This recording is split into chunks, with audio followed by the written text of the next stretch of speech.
be inducted into the Hall of Fame in Toronto, and we will have it covered. We're here to get you set for the opening face-off of the Flames and the red carpet moments ago. We're going to go right to Stan Fischler, who's standing by with Clark Gillies in Toronto.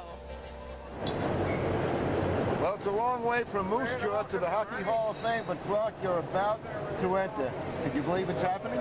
Stan, it's finally here, and it's very, very exciting. We've been talking for the last hour and a half, and Bernie and Rod and Roger and myself are just getting ready for the moment, and we're finally here, and it's tremendous. And when you got the news, you cried the tears of happiness. Tell us about that when you got the phone call at the airport.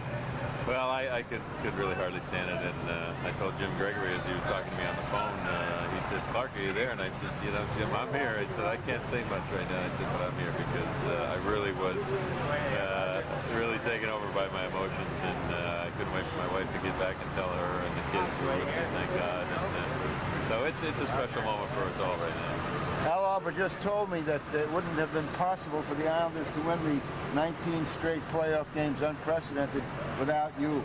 And you combined all these ingredients, the toughness, the big goals, and all that. How about that great team you played on? Well, Stan, it certainly was a great team, and it was great. One of the big reasons because we had a leader like Al Arbour, tremendous inspiration to all of us. And I really consider him my second father. He took me under his wing as soon as I got there, and kicked me in the butt when I needed it, and it led me for a long time. And I appreciate everything he did for us. But, yeah, that was a great group of players, and I was so fortunate to be able to play in that team for so many years. Your greatest moment as an Islander? Probably jumping on the ice after Bobby Knighton scored that first goal. It was such a relief and really a lifelong dream, and it was I had my head between my knees because I just got off the ice, and he scored, and it didn't take me long to get on the ice, so it was very, very neat. One of the reasons you're in the Hall of Fame is that you helped make Brian Trottier and Mike Bossy better hockey players. What they mean to you? They were everything to me. Our success was, the three of us gelled instantly, and I'll be thanking them tonight in my speech, and they were very, very key to my career. And I just want to say congratulations to them, and I'm glad to be in here with you. Thanks very much, Clark. Thanks, Tim. It's a long way to Moose Jaw, and now Clark is going to be walking into the Hall of Fame to accept his membership. A really great event. Take it away, guys, at Nassau Coliseum. Okay, Stan, a very emotional Clark Gillies on his milestone night. How great for him and his family to enjoy this wonderful weekend and wonderful evening in Toronto. So well deserved. A remarkable career, a legendary Islander, Clark Gillies, will join his legendary line mates in the Hall of Fame. Bossy and Trottier are already in. He joins his coach and his general manager. The legendary brawls with Terry O'Reilly, a part of what made him such a special player. That 1980 series really put the Islanders on the map. His number was retired here at the Coliseum in 1996, 10 years after he retired, and they raised his number 9 to the rafters. So Clark Gillies had his moment here, and this was the scene from this morning, the gorgeous building that houses the Hockey Hall of Fame in Toronto, and joined by Bernie Federko and Rod Langway, who will also be inducted tonight. They're just about a half an hour away from the official ceremonies, and our Stan Fischler got a chance to chat with them, and it's just like winning the Masters. You get a blazer that fits, and officially welcomed into the Hall of Fame with that dark blazer, and he's got 4 Stanley Cup rings, and now he has a Hall of Fame ring. He's ranked 4th on a lot of all-time lists for the New York Islanders. Prided himself on being a tough player who did not have to take a lot of penalties. Beloved by his teammates, number 9, who played with the Islanders until 1986 when he hung up the skates. So that's Clark Gillies' night. The rest of the night in Toronto still to come. We will take a quick break, and when we come back, an update from the MSG Sports Desk. See you later. Our next inductee was the kind of player you'd have done anything to have on your hockey team, and that your heart would sink a little bit before a game if he wasn't, and he was on the other side. You'd want him in your colors because he was one of the true power wingers in the game's history. His will to win, his skill around the nets, and his punishing yet honest style of play was always tough to match. I had the pleasure of watching him during his entire junior career with the Regina Pats that ended with a Memorial Cup championship in 1974. And in his 12 seasons with the New York Islanders, his work ethic and leadership helped write a storybook career, and laid the cornerstone for one of hockey's most powerful dynasties. He'll always be remembered as an irreplaceable component of one of hockey's greatest lines, along with Mike Bossy and Brian Trottier. But it's because Clark Gillies was universally respected as a dominant force throughout his career that he is rightfully entering the Hockey Hall of Fame tonight. The Western Hockey League is known for toughness, and when you have some size, it doesn't take long to be initiated to the WHL style of play. Clark Gillies was 6'3" when he played his first game for the Regina Pats, and it didn't take long for him to be welcomed to the league. It was the first period of the game, and I got in a fight with one of the guys from Swift Current. I don't remember who it was. Next thing you know, I've pretty much finished with him. I got some other guy jumping on me because he didn't like what I did to this guy, so I'm in my second fight. So I took care of that guy. Next thing you know, I got somebody else on me. So in the one shift that I played, I think I got in 3 fights. I got thrown out of the game. My jersey was ripped off me, and I'm sitting in the locker room. My dad comes in, and he goes, "So what do you think?" And I looked at him, I said, "I think I'm going to like playing here." Clark used his size and strength to help lead the New York Islanders to 4 consecutive Stanley Cups. The rugged left winger used his hands for more than fighting. He scored 30 or more goals 6 times and formed one of the most feared lines in hockey, playing with Brian Trottier and Mike Bossy. I did most of the bull work on that line, although Trotch was a mini bull in a china shop. But I felt that was my role, to go in, cause havoc, make some guys, get in front of the net, cause a lot of disturbance, and open things up for those two. So my role was clearly defined for me. I knew exactly what I needed to do every night. And if I did my job, it opened things up for them, and then it was all over. Playing alongside great offensive players like Bossy and Trottier did overshadow how much Clark worked on his offensive game. He could have accepted his role to make sure that his line mates had room to operate, but he worked hard to be recognized for his ability to score goals. If you look back, we used to spend plenty of time after practice and before practice out there shooting pucks and working on more of the strength of the shot more than the accuracy of the shot. And I think my biggest asset was the fact that I could shoot it pretty hard, and every once in a while hit the right spot and it would go by the goalie. Scoring goals and filling the physical role made for a long season. Knowing that the Islanders were superior to their opponents on most nights made it hard to get motivated for every game. And on those nights, opponents were wise to leave Clark alone and hope he didn't have a reason to become more involved. Sometimes I would go through a game and just couldn't get into the hockey game. And then there were games where I went to a game like that and some guy would take a cheap shot at one of our other guys or at me and set me off, and that was a big bonus for me because I played better when I was mad. From 1980 to 83, there was little to be mad about for the New York Islanders. They won 4 consecutive Stanley Cups. Helping to lead the way was a player who defined the position of power forward and wouldn't accept losing as an option. Clark Gillies.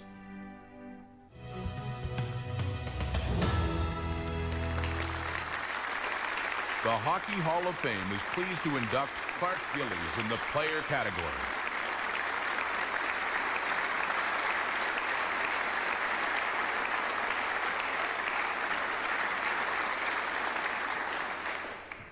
Thank you. There we go. I did write some things down, in case you're wondering. I just want to say that this has been a wonderful journey this last 5 months to finally end up here this evening at the Hall of Fame.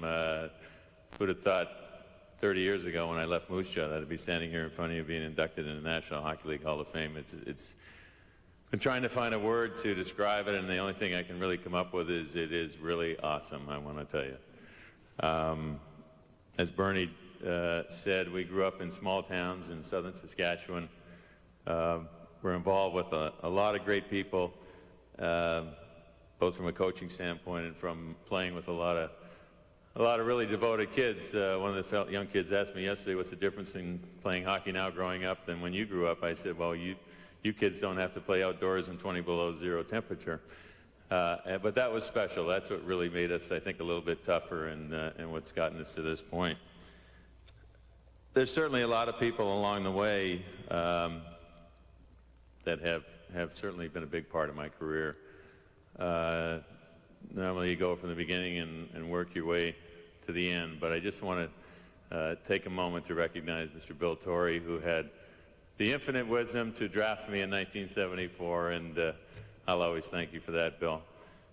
Certainly a gentleman that I respect probably more than anyone in the National Hockey League or anyone in my hockey career is my coach, Al Arbour. Al, I'm so happy that you're here tonight, you and Claire, and thank you very much for all you did for me over those years. I want to just take a moment to talk about my teammates. You don't get here by yourself. I was fortunate to play with two great line mates, Brian Trottier and Mike Bossy, who are in the Hall of Fame. I want to congratulate them here tonight. Also Dennis Poffin and Billy Smith, who are here. It makes me very proud to have been part of what I think may have been one of the greatest hockey teams that's ever assembled. I want to thank an individual that played on that team. Certainly the whole team is special to me, but Bob Nystrom was my roommate for many, many years, and the story I told earlier is an example of the kind of things that Bob did for me, and if it wasn't for him, a lot of those nights when I couldn't motivate myself, he was there kicking me in the butt and making sure that I did the things that I was supposed to do. Going back in my early days in my career, I was 10 or 11 years old playing in Moose Jaw, and I was playing Pee-wee. I was about head and shoulders above every other kid on the team, and I decided that I wanted to play at a higher level, so I went to a fellow by the name of John Hunter, who was in the audience here tonight. John was certainly a great person at that time. He gave me the opportunity to go out and play with older kids, because nowadays if you're 11, you got to play with 11-year-olds. I was 11, I played with 15-year-olds. Gave me an opportunity to play with my brother for many years, and John, I want to thank you very much for all you did for my career. When I went to Regina, funny story, because I had gotten a call. We didn't have a junior team in Moose Jaw at the time, so Earl Ingerfield was in Regina, so he and Del Wilson came down to see me, and they said, you know, would you like to come and play in Regina? And I said, I really didn't think that I was able to do that. I didn't think it was good enough. I didn't have the confidence in my ability. Then after the game with Swift Current, I felt like it would, as they said, it would be a neat place to play. I went down there. I want to thank Earl Ingerfield for making me feel that I had an opportunity to play in the National Hockey League. Earl was the one that told me that, listen, kid, if you apply yourself, work at your game, you've got the size, the ability to be a great player in the National Hockey League. And it wasn't until then that I really started believing in it. And I want to thank Earl for his encouragement. Also, Del Wilson and Bob Turner. Bob took over for Earl after the first year and led us to the Memorial Cup in 1974. I know Bob's had some problems. He's back in Regina watching, and Bob, thank you very much. I want to just say a couple of things about my family. My brother Doug is here with Susan, my nephew Matthew, and my niece Courtney. Thank you for making the trek from Moose Jaw. I hope it's been a fun weekend for you. We've certainly enjoyed having you here with us. I want to say hello to my sister Diane and my mom, who are back in Moose Jaw. I know you're watching. I love you both, and I'll call you later. Before I lose it totally, I should say something about my lovely wife Pam. 27 years with me has not been an easy task, but she's stuck with me through thick and thin, and given me three beautiful daughters, Jocelyn, Brooke, and Brianna. Cherish you all forever. Thank you for your support. Oh, I must mention my new son-in-law Joe is here with us as well. Jocelyn and Joe got married this summer. And in closing, I just want to thank the person that was the most important in my life, my dad, who didn't get a chance to see us win the Stanley Cup, but Dad, it truly is awesome, and I know you've been watching every step of the way. Thank you all very much.